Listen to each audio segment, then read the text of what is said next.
ļoti ātrā tempā to visu organizējām un skraidījām par radio gaiteņiem un centāmies visu dabūt gatavu termiņos, kas tajā laikā bija šaušalīgi mazi. Tu biji viens no retajiem cilvēkiem, kurš mūs atbalstīja un uzreiz jau no paša pirmā mirkļa noticēja tam, ko mēs darām, un to es nekad neaizmirsīšu. Nē, es domāju, ka tevi atbalstīja visa komanda. Mēs visi ticējam dot 5 veiksmē. Latvijas Radio 4 galvenā redaktora Anna Stroja mums ir pievienojusies Stikla studijā. Tev ir saistībā ar šī gada tēmu diezgan skaudrs pašai pieredzes stāsts. Pastāsti vairāk par savu meitu Sofiju, lūdzu. Nu, diemžēl Sofija ir jau 3 gadi, ka ir aizgājusi viņsaulē. Un, diemžēl cīņā ar vēzi, mēs zaudējam cīņu ar vēzi. Bet tomēr, tu zini, visas šīs dienas, maratona dienas, es ļoti skaidri jūtu viņas klātbūtnē. Man šķiet, ka viņa ir blakus, ka viņa arī klausās jūsu dziesmas. Un es ticu, ka ja viņa būtu ar mums, viņa šodien noteikti arī priecātos un viņa noteikti arī gribētu dalīties mīlestībā, ko viņa saņema tik dāsni pēdējos 2,5 gadus savā dzīvē, ka, manuprāt, šī mīlestība vēl joprojām ir šeit. Un es atnācu arī ar Sofijas dārgumiem. Es gribu varbūt, lai, ja iespējams to parādīt, jo kas tas ir, kad viņa bija slimnīcā mēs pavadījām 2,5 gadus. Vienreiz bija tā, ka viņa pilnīgi zaudēja ēstgribu pēc ķimioterapijas. Un tad, kad es sūdzēju saviem kolēģiem, kuru starpā bija arī ārste, šī brīnišķīga ārste Kristīna Pitkeviča piedāvāja, vai mēs viņai sūtīsim atklātnes, vienkārši aicināsim cilvēkus Facebookā, sūtiet Sofijai iedvesmojošos un galvenais ar ēdieniem saistītas atklātnes. Un te varbūt, es nezinu, cik es nebiju skaitījusi, varbūt jau kaut kur ap 100 to atklātnīšu no visas pasaules, no pilnīgi nepazīstamiem cilvēkiem, lūk, Stambula, Korsika, Mamma Mia no Itālijas, Krievija, Kijeva, Ukraina, viss kaut kā, Austrālija mēs ar tevi atradām, Amerikas Savienotās valstis. Tāpēc, ka, zini, cilvēki, es ļoti dziļi ticu, ka cilvēki ir labi, un cilvēkiem patīk dalīties. Kā tu uzzināji par meitas slimību? Kad tas notika? Tas notika negaidīti. Patiesībā viņa kaut kā jūtas slikti apmēram pusgadu, bet viņa bija pusaudzis. Un visi ārsti mums viena balsi saka, ka nav problēmu, pusaudzis izaugs, viss būs kārtībā. Viņai bija paaugstināta temperatūra, tā gadas dzīvē. Un viņai ļoti stipri sapēja plecs, un mēs sākam kaut kādas fizioterapijas kursus, ko nedrīkstēja darīt. Un, diemžēl, tā bija, patiesība tā bija arī, neteikšu kā ārstu kļūda, bet droši vien tā.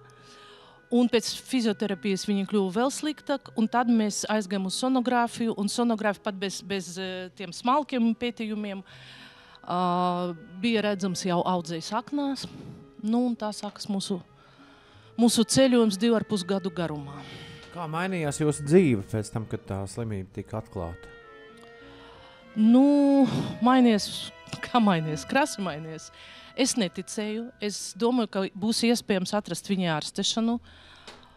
Un mūsu saistībā ar Ziedot LV ir tāda, ka, un te es esmu arī, lai pateikties tiem cilvēkiem, kuri pirms tiem 3 gadiem mums palīdzēja, pat 5 gadiem, jo 3 gadus jau pagāja, kopš viņa ir mirusi.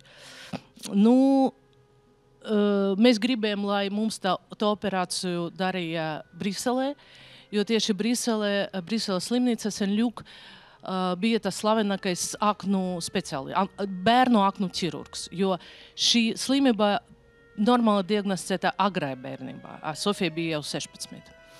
Un man negribējas riskēt, bet valsts saka, ka, ja jūs esat tā kā izvēlīgi, ja jūs gribat to labāko, tad tā būs jūsu problēma.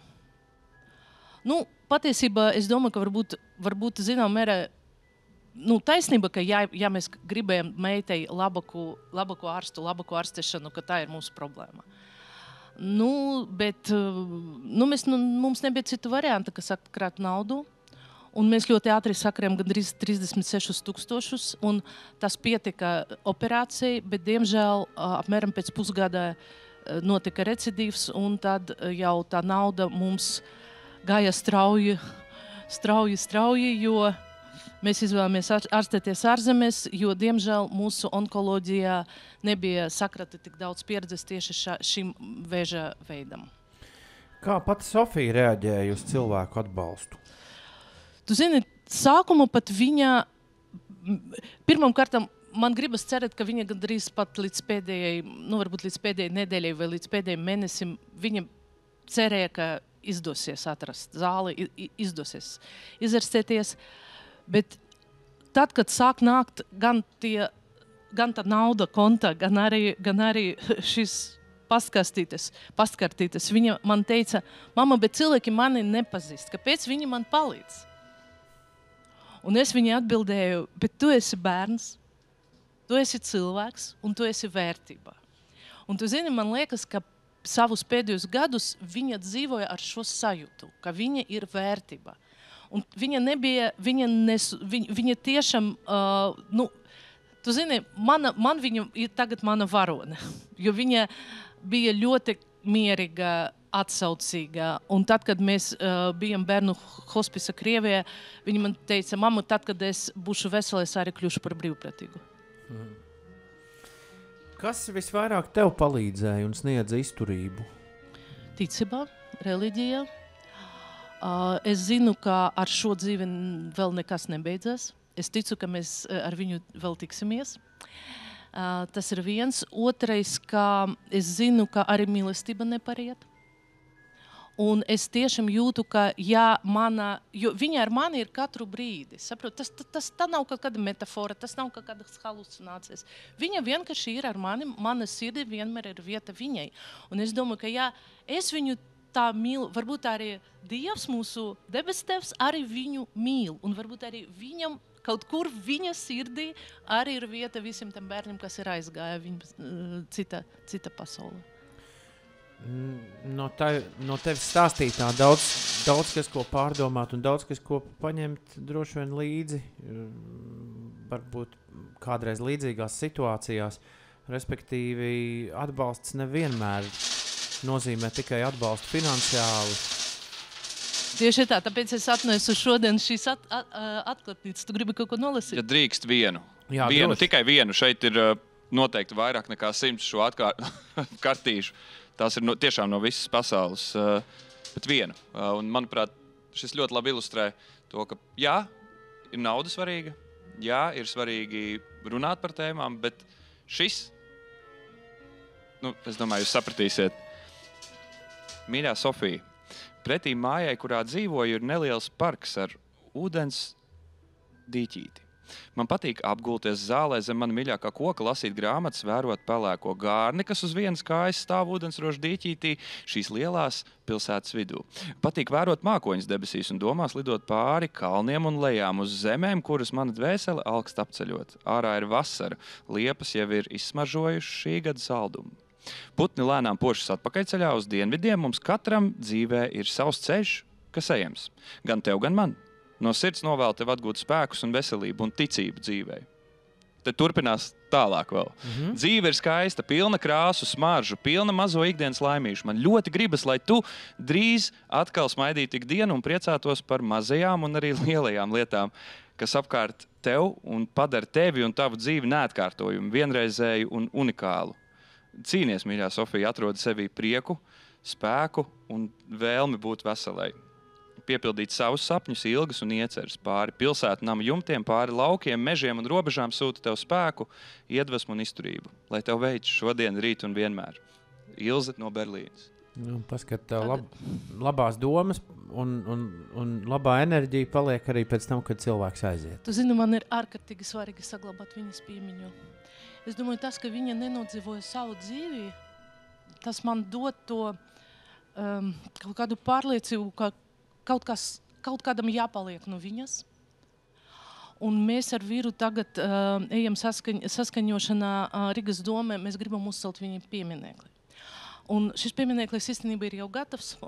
Jautājums ir tikai papīros, dokumentus, lai to apstiprinātu. Un tā būs meita, jauniete, kura stāv durvis. Mēs to sauksim mūžības vārtus. Un mēs gribam, lai šis būtu ne tikai mūsu mīlestības apliecinājums Sofijai, bet arī piemiņas zīmē visiem tiem Latvijas bērniem, kuri nomira, kuri zaudējuši šo cīņu. Un tu zini, man bieži jautā, bet vai tad bija vērts cīnīties, vai tad bija vērts arī ziedot naudu? Un tu zini, es teiktu tā, ka nauda un tās zāles, ko mēs varējām nopirkt par šo summu, summa bija milzīga. Mēs šodien sākam rēķināt ar vīru, un mums sanāk pat ne 120,000, kā es tev rakstīju, bet pat 300, ieskaitot mūsu ģimenes līdzekļus. 300,000 par 2,5 gadu, par 3 gadiem varam teikt. Bet es esmu pārliecināta, ka viņai nebija sāpes, viņai nebija depresija, un ko es varēju nopirkt par naudu, es biju nopirkusi. Bet, diemžēl, nopirkt dzīvi nevar. Mīļā Anna, lūdzu neaizmirst uzaicināt uz pieminekļa atklāšanu. Paldies. Es ļoti gribētu, lai tas notiktu 4. februārī, jo 4. februāris, ja es tagad, varbūt 5. bet man liekas 4. februāris ir starptautiska bērnu onkoloģisko slimnieku diena. Tātad onkoloģisko bērnu pacientu diena. Un es ļoti gribētu, lai mēs runātu par to, lai arī attīstītu medicīnas zinātni, attīstītu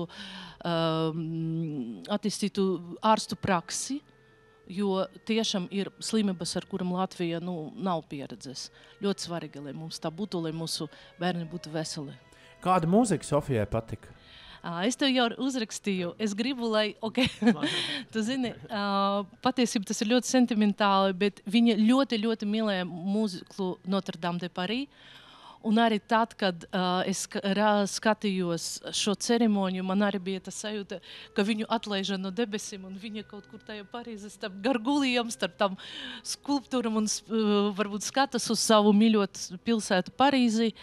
Un viņai ļoti patika Esmeraldas arija ar cerību. Un ja tev izdosies atrast kaut ko no šī muzikla, es būtu priecīga. Baidos, ka ne tagad, tieši šajā mirklī, bet dot 5 vēl turpinās līdz 19. decembra vakaram. Un cerība turpinās, un arī, tu zini, tad, kad, ja man vēl ir 1 minūte par to saistību ar katedrāli, jo tiešām tas bija kaut kāds, vienreizējs, tu zini, ugunsgrēks notika aprīlī, bet to slimību diagnostēja maijā.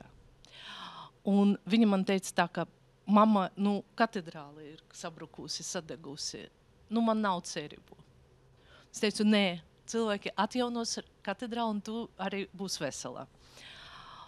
Un viņa sniedzot savu pēdējo interviju, tāda komanda Zaļa lampa, viņa teica tā, ka es ticu, ka es būšu vesela un es ieraudzīšu restaurētu katedrāli.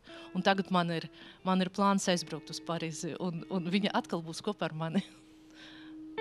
Anna Stroja, Latvijas Radio 4 galvenā redaktora. Liels paldies, Anna, ka dalījies ar savu stāstu, un priecīgus Ziemassvētkus!